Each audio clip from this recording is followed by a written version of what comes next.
Génesis capítulo 14. Capítulo 14 de Génesis. Ya estamos como a mitad casi, ¿no? Y dejamos a Abraham edificando un altar a Dios. Y no sé si ustedes se acuerdan, aún así, a pesar de los errores que uno comete, ¿no? Y en medio de esa hambruna y todas las cosas que hizo, ¿no? El hecho de que se haya traído a Lot también con él, ¿no? Algo que el Señor no le había indicado. Sin embargo,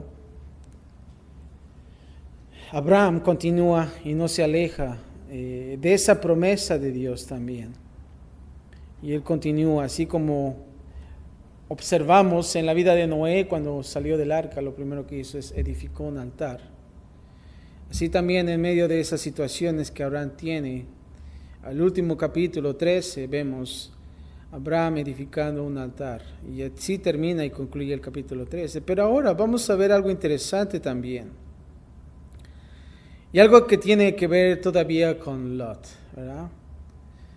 Como los cabachos dirán, trajo a lot of problems. Pero vamos a ver otra situación de lo que pasó con Lot. Y vamos a dividir el capítulo 14 en dos secciones. La primera sección vamos a ver a Abraham rescatando a Lot de la alianza de los reyes. Abraham rescata a Lot de la alianza de los reyes. Esa va a ser la primera sección. Y esa la vamos a ver del versículo 1 al 17. Y la segunda sección vamos a ver a Abraham y un personaje tan interesante como es Melquisedec. Me gusta el nombre, no sé por qué. Melquisedec, ven para acá, ¿no? Qué bonito nombre, me gusta. Pero interesante nombre que vamos a observar en la palabra de Dios, y no quiero adelantarme, pero eso lo vamos a ver del versículo 18 al 24. Ese nombre tan interesante, y si pudiera ponerlo en esta palabra, tan misterioso también, y cómo surgió. Pero bien, vamos a comenzar con la primera sección, y vamos a comenzar en la parte, el primer segmento, y vamos a nombrarlo los 4 reyes de las ciudades de la región de Sodoma y Gomorra. 2 lugares muy conocidos, no solamente por la gente cristiana, pero también la gente no creyente. Cuando se dice de Sodoma y Gomorra, una historia muy famosa también. Pero antes de eso vemos aquí 4 reyes de las ciudades de esa región, Sodoma y Gomorra, se rebelaron contra la alianza de los 5 reyes de las naciones que gobernaban sobre ellos. Ese es el primer segmento. Y vamos a ver que es un total de 9 reinados. Y vamos a comenzar con el versículo número 1. Y el título principal, ya sea como el encabezado principal de este capítulo 14, es Abraham liberta a Lot y conoce a Melquisedec. Abraham liberta a Lot y conoce a Melquisedec. Versículo 1 dice así: aconteció en los días de Amrafel, rey de Sinar, Arioc, rey de Elazar, Kedorlaomer, rey de Elam, y Tidal, rey de Goim. Aquí observamos 4 reyes y vamos a poner atención. Yo sé que este tipo de palabras son confusas, a veces aburridas, y aún así los lugares y como que te pierden a veces en el versículo. Pero vamos a ver. Y te lo voy a poner un poquito más sencillo. Va a haber un pleito en el versículo 1 contra los del versículo 2. Va a haber una riña, un pleito, una pelea con la banda del versículo número 1 contra la banda del versículo número 2. ¿Se entiende mejor, no? Ahora, ¿cuántos hay en el versículo 1? ¿Cuántos hay en ese grupo? Hay 4 reyes. Y vamos a nombrar solamente los nombres. El número 1 es Amrafel. El número 2 es Arioc.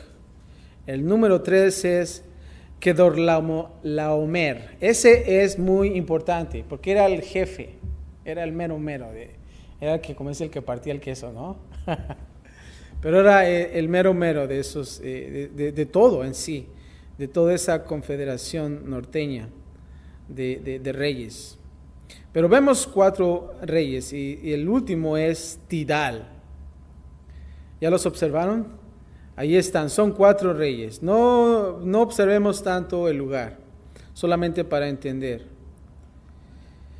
El versículo 2 dice que estos hicieron guerra contra, y vamos a ver otros reyes. El número 5 es Berá, rey de Sodoma, contra número 6, Birsa, rey de Gomorra, contra número 7, Sinab, rey de Adma, contra el número 8 es Semever, rey de Seboim, parece como cebollita, y contra el rey de el número 9, Bela, la cual es Zoar. En el versículo 2 observamos 5 reyes. Son 4 reyes contra 5 reyes. Ahora, regresemos al versículo número 1 y vamos a observar el lugar. Cuando dice Amrafel, rey de Sinar, esa es la actual Babilonia. Sinar, la actual Babilonia. Arioc, rey de Elazar, también es Babilonia. Y ustedes tienen más conocimiento de esos lugares. Número 3 es Kedorlaomer, rey de Elam, en este caso es Persia, un lugar conocido, Persia. Creo que empezamos a entender un poquito más cuando se pronuncian esos nombres ya conocidos. Y por último, número 4, Tidal, rey de Goim. Ahora, esta palabra hebrea quiere decir naciones, Goim.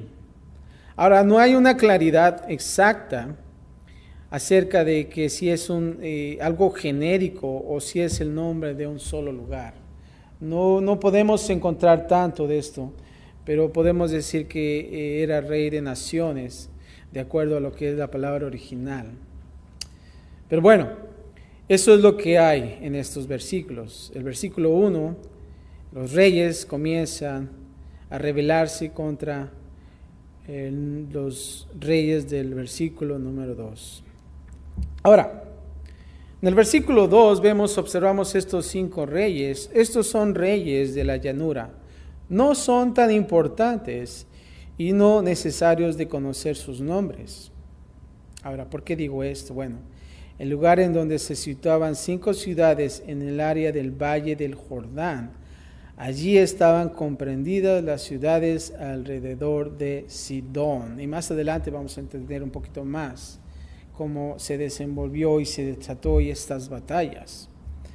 Ahora, versículo 3, vemos que dice, todos estos se juntaron en el valle de Sidim, que es el mar que salado. ¿Cuántos de ustedes han visitado el mar salado? ¿Cuántos de ustedes han probado el mar salado? Híjole. Bueno, se dice que este era extremadamente salado, el más salado de todos. Y lo interesante que vamos a observar es que este era el mar, como se dice, muerto. Un lugar también interesante, y más adelante también se va a nombrar, pero quiero llegar hasta ahí en ese versículo. Versículo 4 dice, 12 años habían servido ¿a quién? A Kedorlaomer. 12 años, imagínense. Todas estas naciones estaban bajo Kedorlaomer. Y en el 13º, ¿qué es lo que pasó? En el año 13, se rebelaron, una rebeldía. Kedorlaomer, rey de Persia, había conquistado y dominado dicha área durante 12 años. Un buen tiempo, ¿no lo creen? 12 años. Como si fuera la presidencia, ¿no? de hoy en día. Y el año 13 vino la rebelión. Lo interesante del número 13 es el número de rebelión. Fue el año en que se rebelaron contra el tributo al rey de Persia, como lo observamos aquí. Pero se dice que el número 13 vino a ser el número de Satanás. 13, todo nombre para Satanás en el griego es 13.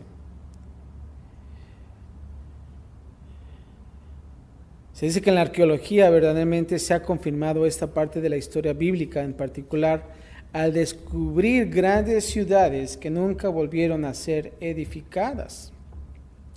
Simplemente arrasaron con ellas y llevaron el botín, y las ciudades simplemente no se volvieron a reconstruir.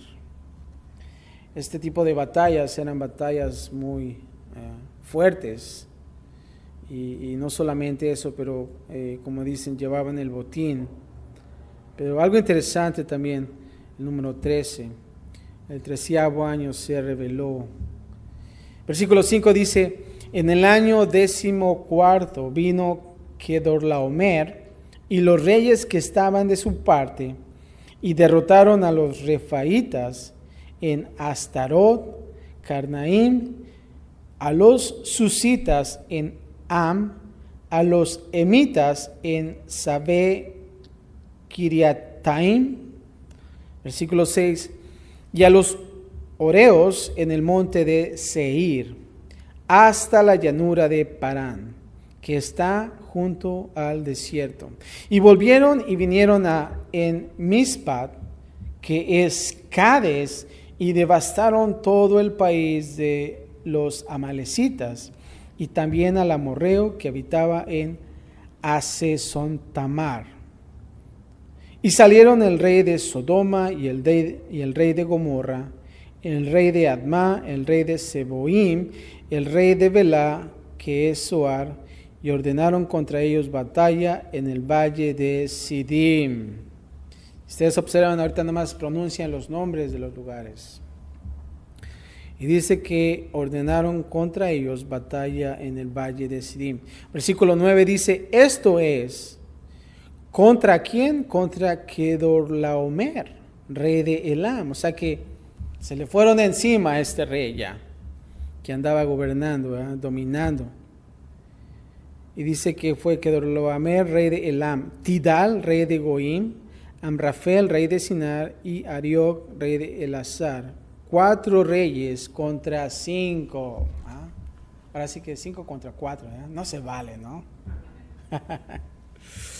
Pero ahí estaba. Ahora dice el versículo 10, y el valle de Sidim estaba lleno ¿de qué? De pozos de asfalto.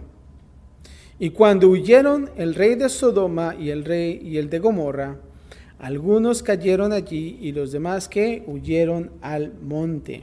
Ahora, regresando al valle de Sidim, se dice aquí que estaba lleno ¿de qué? De pozos de asfalto. Ahora, se dice que esta región es un área de mucho asfalto. Ahora, pozos de asfalto, se dice que la presencia de brea o de asfalto en esa región. Algo interesante que yo pude observar en este lugar, y que también vemos, ¿se acuerdan cuando Noé hizo el arca? Que lo calafateó con ¿qué? Con brea, ¿no? Y la pregunta es, bueno, ¿de dónde salió todo ese material, no? ¿A poco Noé estuvo haciendo agujeritos tratando de buscar petróleo, ¿no? O algo así por el estilo. ¿Por qué digo esto? Bueno, algo interesante dice aquí, dice: el asfalto en la región justifican el nombre dado al mar. Eso es lo que es el mar muerto. En el mar muerto había ese tipo de brea, de asfalto, durante la época romana.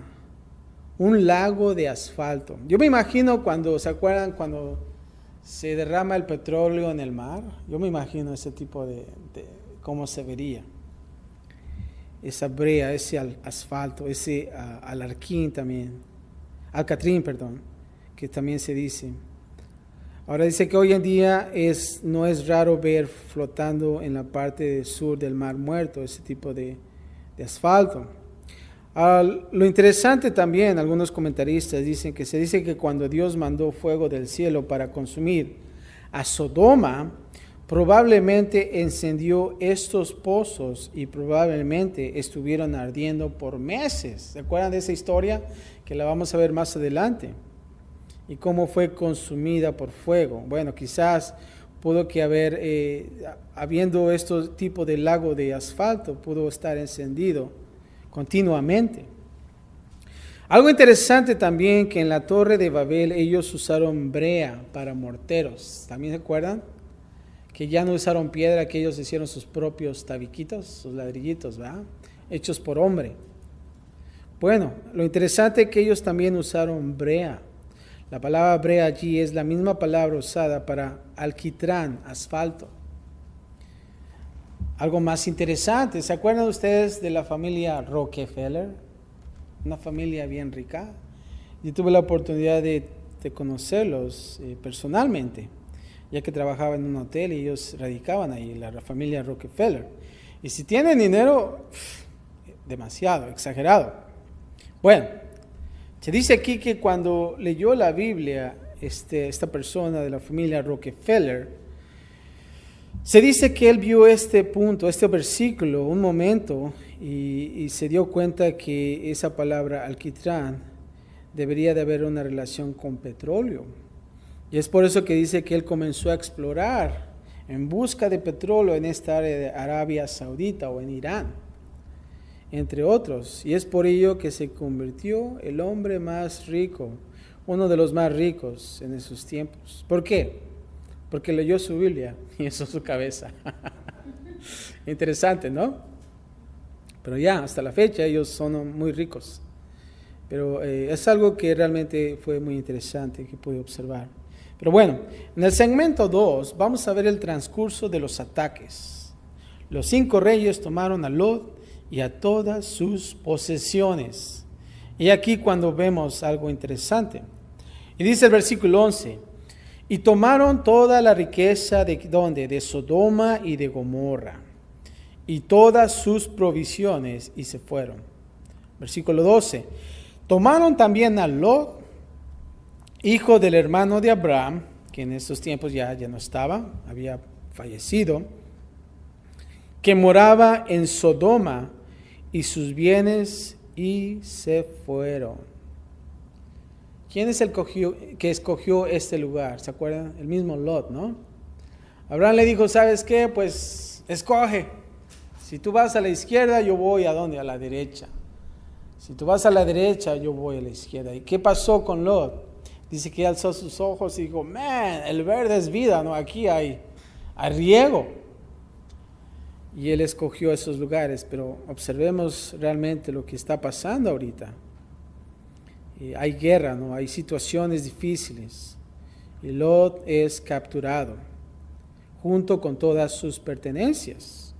Ahora aquí cuando dice tomaron también a Lot, ahora es la alianza de los 5 reyes había involucrado a Abraham. Han agarrado a su sobrino Lot, porque Abraham es un hombre de honor y va a luchar también por su sobrino. Abraham, si se dan cuenta, no lo deja a Lot. Qué amor tan grande, ¿no? Pudo tener Abraham por Lot. Y hemos visto, ¿no? Que ya tuvo una situación con Lot, ¿no? Que se pelearon los pastores. Ahora ya Lot otra vez en otro problema. ¿Y qué es lo que hubiera habido? Quizás hubiera podido pensar Abraham, no, pues ya muchos problemas. Mejor hay que él se las arregle, ¿no? Sin embargo, no lo fue así. Aquí cuando dice y sus bienes, ya que Lot estaba viviendo entre la gente pecadora de Sodoma, no nos sorprenda que también lo hayan capturado. ¿Se dan cuenta? Ese lugar pecador. No hay de sorprenderse de su captura también. Escuchen esto, lo que dice Spurgeon. Aquellos creyentes que se conforman al mundo deberán esperar, sufrir por ello. Interesante. El tercer segmento vamos a ver, Abraham escucha de la cautividad de Lot y formó un ejército. Ya hace al respecto. Versículo 13 dice, y vino un hombre de los que escaparon, y lo anunció a Abraham el hebreo, que habitaba en el encinar de Mamre, el amorreo, hermano de Escol y hermano de Aner, los cuales eran aliados de Abraham. Oyó Abraham que su pariente estaba prisionero, y armó a sus criados, los nacidos en su casa, 318, y los siguió hasta Dan. Ahora aquí vamos a ver, Abraham está siendo informado por quizás a lo mejor uno de los siervos de Lot, en medio de esta tragedia. Siempre se escapa uno, ¿no? Para dar la noticia. Y aquí vemos a Abraham escuchando esa mala noticia de su pariente. Interesante también cuando dice el hebreo, Abraham el hebreo. La palabra hebreo aquí de la raíz, en lo que es la Septuaginta, lo traduce como el pasajero. Interesante, ¿no? Imagínense Abraham, el hijo de Abraham, que se le da la promesa. Y también hemos visto en los capítulos anteriores que él es también, y se observa como un extranjero y peregrino. No como un vagabundo, como le hemos observado, que no tiene ningún objetivo, sino que realmente sabe a dónde va, aquel extranjero, aquel peregrino. Y dice que aquí armó a 318 criados. Bien contaditos, ¿no? 318. No fue 320 o 350, 318. Y aquí podemos observar la gran riqueza de Abraham. Imagínense 318 sirvientes. Wow. Ni siquiera uno tenemos, ¿verdad? Pero dice, cualquier hombre que pudiera reunir a 318 criados capaces de luchar debía ser muy rico. Y sí es cierto, para equipar a 318 siervos para un ejército no es fácil. Aquí lo que la palabra dice, criados, son sirvientes. Abraham era un hombre que caminaba por fe, pero también era un hombre prudente. Al parecer, Abraham resguardó su ejército personal y aparentemente los mantenía entrenados y listos para defender ¿qué? Sus intereses. Póngase a pensar, ¿no? Y la cantidad de dinero que él tenía, ¿no? Y las riquezas. Y aún así, de poder también resguardar, ¿no? Y tener ese ejército personal para cualquier situación. Y se dice que los persiguió hasta Dan. El ejército de Abraham persiguió a la alianza de 5 reyes muy lejos. Era un lugar muy lejos, hasta el norte. La ciudad de Dan está hasta la frontera norte de Israel. No se cansó. Él siguió, no paró. Él no dijo, bueno, se está lejos, bueno, pues ya ni modo. Otro día será, ¿no? Sino que realmente él seguía con ese objetivo. El cuarto segmento, vemos Abraham guía a su ejército a la victoria sobre los 5 reyes. 15 al 17. Y dice así, y cayó sobre ellos de noche, él y sus siervos, y les atacó. Y les fue siguiendo hasta Obá, al norte de Damasco. Y recobró todos sus bienes, y también Lot, su pariente, y sus bienes, y a las mujeres y demás gente. Cuando volvía de la derrota de Kedorlaomer y de los reyes que con él estaban, salió el rey de Sodoma a recibirlo al valle de Sabé, que es el valle del rey. Ahora aquí observemos. Abraham atacó de noche. Fue una táctica ingeniosa, un ataque nocturno. ¿Se acuerdan? No sé si ustedes supieron cómo es que atacaron al talibán, ¿cómo se llamaba? Se me olvidó el nombre. Bin Laden. Fue de noche, ¿no? Se dice que estas personas ya tenían un buen tiempo de preparación, ya estaba ese plan. No sé si ustedes a mí me gusta mucho ver esos documentales, ¿no? De tácticas militares, ¿no?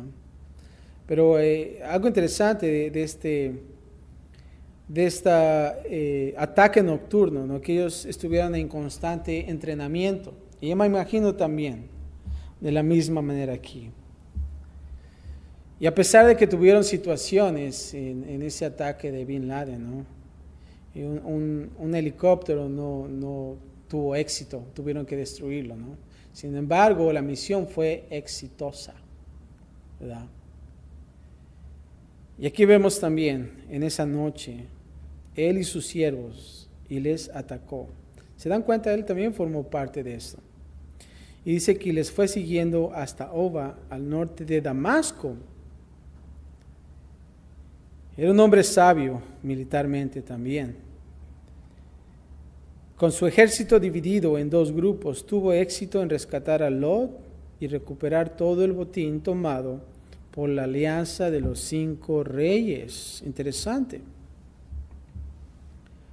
Lo triste que nosotros vamos a observar, y desafortunadamente, es que Lot más adelante regresaría a donde había estado, en Sodoma. Y rechazó la advertencia de Dios y eventualmente perdería todo en ese lugar. Sodoma y Gomorra, que fueron juzgadas.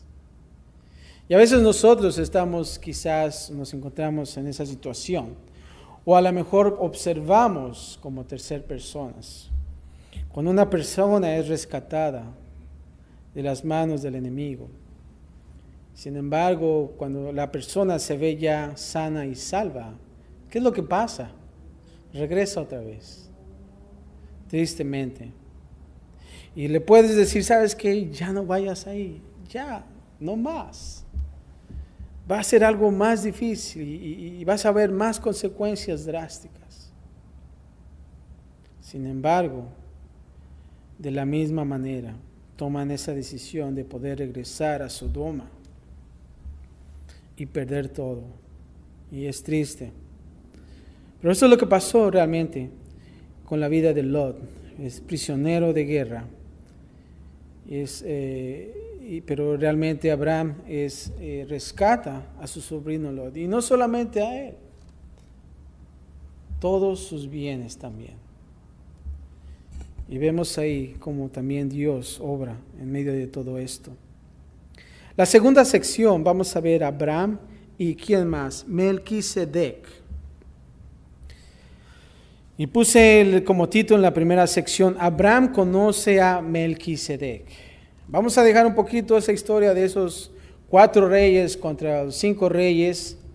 Lot, rescatado también. Y ahora vamos a ver esta sección de Abraham conoce a Melquisedec. Versículo 18 dice, entonces Melquisedec, ¿de dónde es rey? Rey de Salem y sacerdote del Dios Altísimo. Sacó pan y vino y lo bendijo diciendo, bendito sea Abraham del Dios Altísimo, creador de los cielos y de la tierra. Versículo 20, y bendito sea el Dios Altísimo que entregó tus enemigos en tu mano.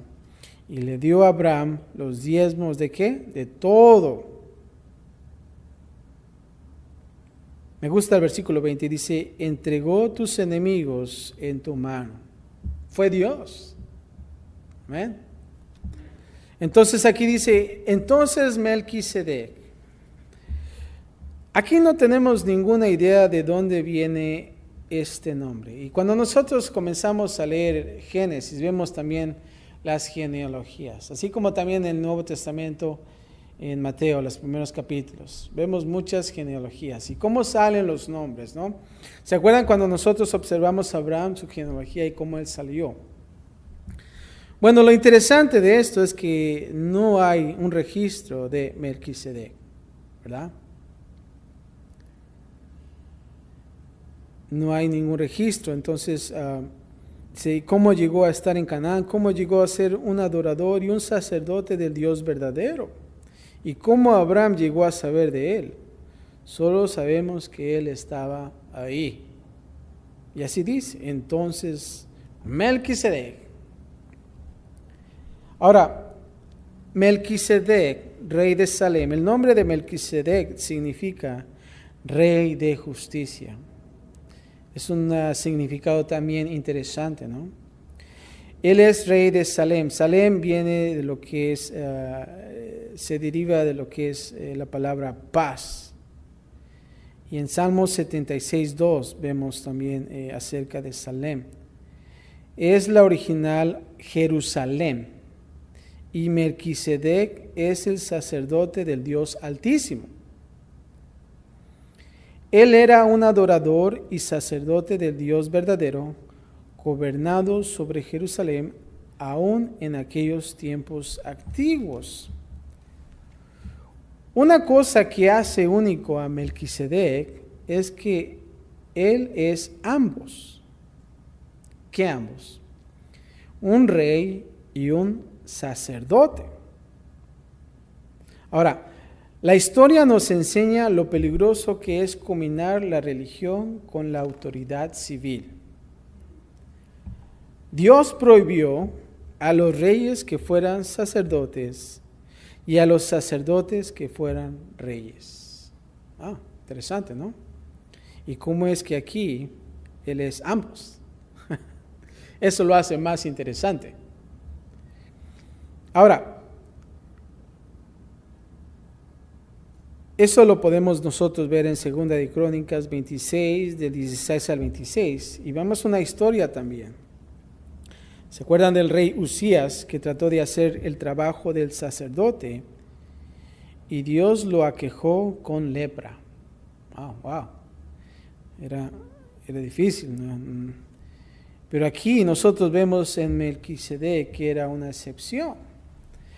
Ahora, y Melquisedec es el sacerdote del Dios Altísimo, aquí como nosotros lo observamos, lo que se puede decir el Yón, que significa Dios Altísimo, como diciendo ser supremo. Nosotros nunca deberíamos ponernos como un poder mayor, nosotros debemos servir al más alto poder. Ahora, ¿qué es lo que hizo Melquisedec? Se dice que él sacó ¿qué?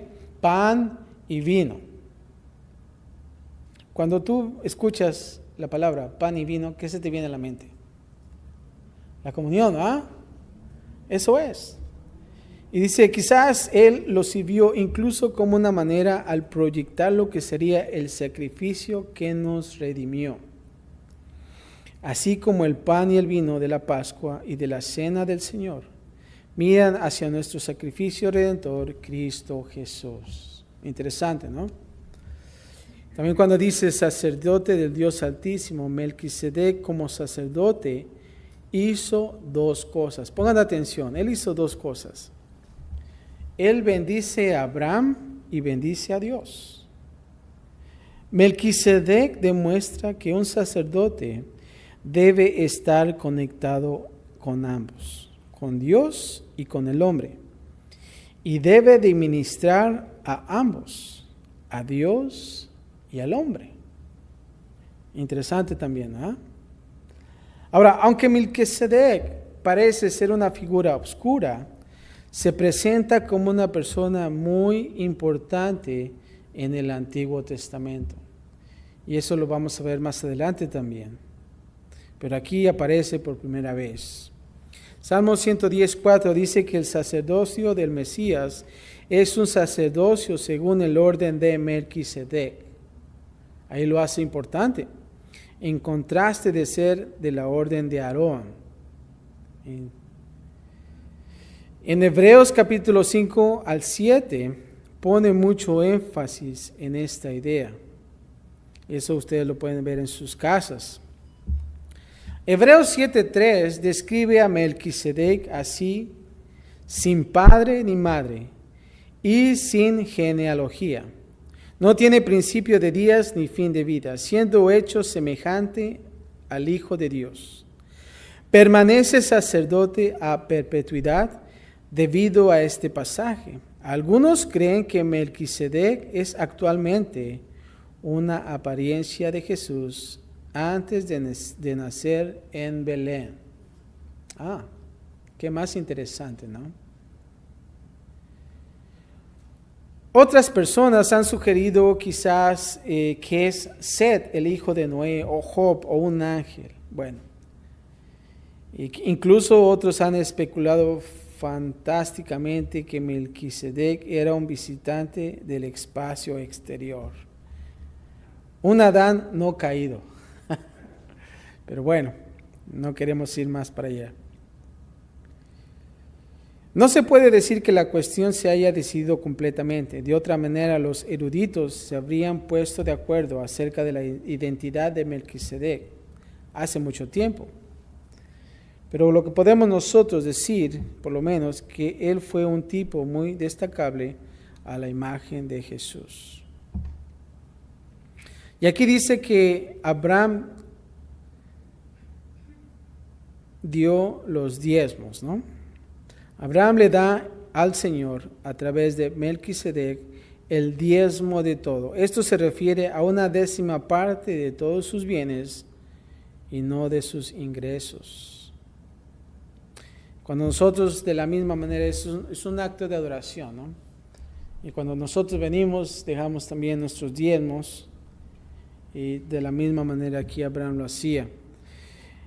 En la segunda sección, Abraham rechaza el botín de la batalla. Ahora vamos a regresar un poquito acerca de lo que pasó en la batalla, ¿no? Y qué es lo que era, cuáles eran los resultados. Aquí como que hubo una cápsula, un intervalo acerca de Melquisedec. Pero vamos a regresar a lo que pasó a los finales de las batallas. Del versículo 21 al 24, Abraham rechaza el botín de la batalla. Versículo 21 dice, entonces el rey de Sodoma dijo a quien, Abraham, dame las personas y toma para ti los bienes. Le está diciendo a él.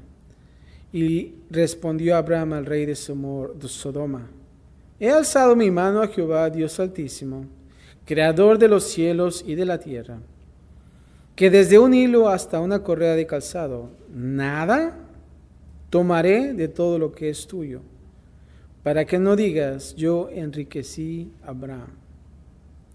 Excepto solamente lo que comieron los jóvenes y la parte de los varones que fueron conmigo, Aner, Escol y Mamre, los cuales tomarán su parte. Aquí el rey de Sodoma dice a Abraham, pues Abraham, ¿sabes qué? Pues tuviste la victoria, nada más dame a los muchachos y te quedas con todas las cosas materiales. Pero ¿qué es lo que hizo Abraham? Es algo muy tentador quizás, ¿no lo creen? Pues, las cosas, bueno, pues dame ese Ferrari o todas las cosas que habían en ese entonces. Sin embargo, ¿qué es lo que hizo Abraham? Me gusta el versículo 22, cuando dice, he alzado mi mano a Jehová, Dios Altísimo, creador de los cielos y de la tierra. Ahí está exaltando el nombre de Dios. Y está acudiendo al Altísimo. Y dijo así, que desde un hilo hasta una correa, o sea que nada de nada, ni lo más mínimo, voy a tomar. ¿Y para qué? Para que luego me digas, Abraham, sí, yo le di, se ganó una batallita por ahí, yo le di, y por eso se hizo rico. No. ¿Por qué? Porque realmente él no quiere dar la gloria a otra persona. Él no quiere dar la gloria al hombre por todas las cosas que él tenía. Y creo que eso es sabio, ¿no lo creen? Es bueno que nosotros podamos ser sabios en cada cosa, en cada decisión que nosotros podamos tomar de este tipo. Y que el enemigo quiera llevarse toda la honra y toda la gloria. Y que puedan decir, sí, yo hice esto. Por eso ellos están en esa condición. O por eso esta persona está en esta condición. Sino que toda la gloria y toda la honra debe ser a Dios. Amén.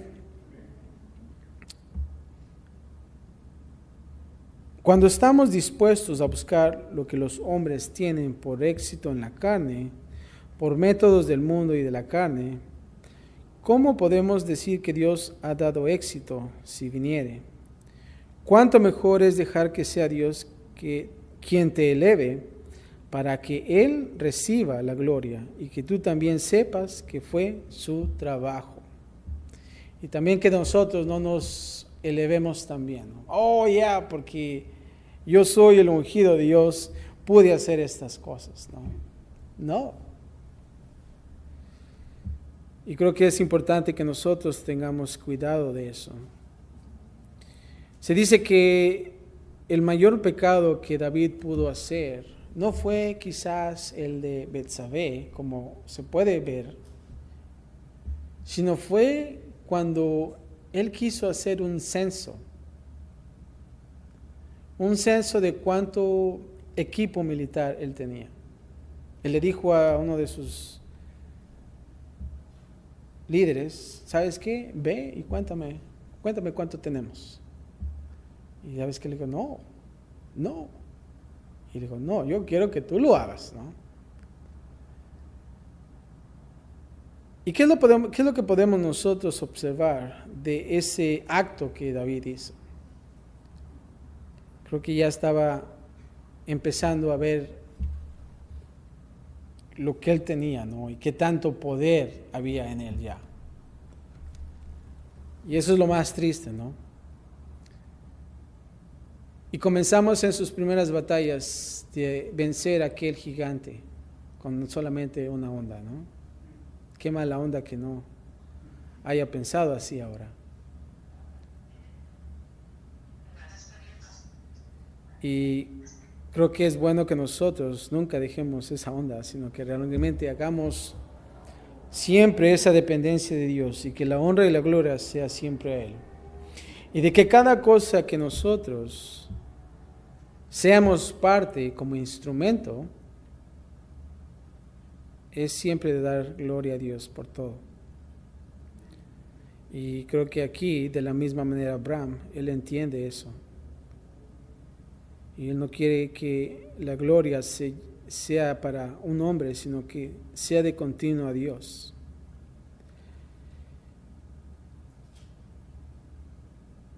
Y vemos aquí una victoria de Abraham.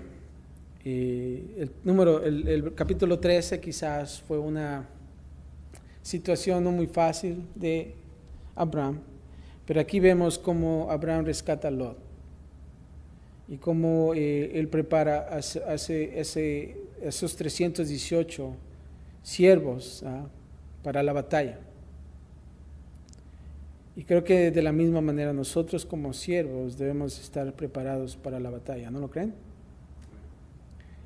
Porque nosotros servimos dentro o fuera de la iglesia, pero siempre hay batallas que conquistar. Y como tal debemos nosotros de estar preparados. Siempre tener nuestra espada en mano y estar listos para cualquier situación. Padre, te damos gracias, Señor, por esta noche. Hemos observado, Señor, que aún así, en las decisiones que Lot ha tomado, Señor, y ha acarreado situaciones tan difíciles en su vida, Señor. Pero, Padre, también observamos quizás ese amor, Padre, que él tuvo por su sobrino Lot, pensando quizás que su hermano, su padre Lot, ya no estaba en medio de ellos.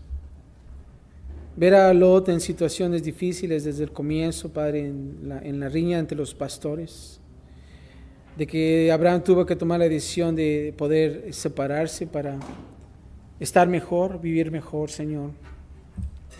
No solamente eso, pero aún así los estragos que continúan en su vida de Lot, en esa alza de reyes que comienzan a rebelarse, de esta persona conquistadora, este rey que trae dominio, Señor. Y vemos todas estas cosas, batallas, Padre, en estas ciudades, Sodoma y Gomorra, Señor, y las más conocidas, y no olvidando también las otras, Padre. Pero también vemos, Padre, tu gracia y tu misericordia, Señor. De ver cómo Abraham prepara a sus siervos, Señor, para un rescate. Y también de poder ver que hay éxito, Señor, de ese rescate. No solamente en la vida de Lot, pero también las personas que les acompañan, aún así también de sus bienes, Señor. Y no solamente eso, Padre, pero también vemos a este personaje tan interesante, Melquisedec, un sacerdote, Señor, que bendice a Abraham, Señor, y también bendice a Dios. Y también vemos los finales, Padre, que de todo esto, que solamente la gloria y la honra sean a ti, Señor. Y cualquier persona que quiera robarse la gloria y la honra, Señor, de poder nosotros ser sensitivos, Señor, y no tomar malas decisiones, sino, Padre, que podamos nosotros ser sabios, aún así en medio de tentaciones, Padre, quizás de esas riquezas que Abraham pudo haber tomado. Sin embargo, él tomó una decisión, Señor. Padre, que nosotros también podamos en nuestras vidas ser sabios y de que nosotros podamos siempre dar la gloria a ti, Señor, y a nadie más. Y a la misma vez, Señor, traer nuestros diezmos a tu casa, Señor. Gracias por todo, Padre, en Cristo Jesús, Señor. Y Padre, bendice lo que resta de la noche, sabiendo que tú estás con nosotros, Padre. En Cristo Jesús. Y todos decimos, amén.